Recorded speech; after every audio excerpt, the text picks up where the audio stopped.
آپ دیکھ رہے ہیں پرائم نیوز اور میں ہوں زرینا سیالوی۔ شامل کرتے ہیں آج کی تازہ خبریں۔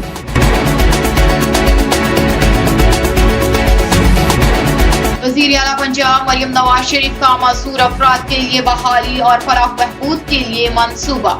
وزیر اعلیٰ پنجاب مریم نواز شریف کی خصوصی ہدایات پر ڈسٹرکٹ ہیڈ کوارٹر ہسپتال جوہر آباد میں M S chairman committee doctor Asif Mahmood Ahmed کی زیر نگرانی معذور افراد کی اسسمنٹ کی گئی۔ میٹنگ میں گورنمنٹ کی طرف سے منظور شدہ درخواستوں کی جانچ پڑتال کی گئی تاکہ معذور افراد کو وہیل چیئرز، بچوں کی wheelchairs, tricycle, white cane وغیرہ دی جائے۔ میٹنگ میں secretary committee deputy director social welfare and Bait Ulmaal Shabana Ajmal, assistant director medical Saida Saima Saleem, assistant director social welfare Asghar Abbas کے علاوہ ڈاکٹر رب نواز راجہ، ڈاکٹر راشد بلال ایوان، ڈاکٹر عمران عزیز، ڈاکٹر خدا داد ملک اور نوید اقبال سائیکالوجسٹ نے شرکت کی۔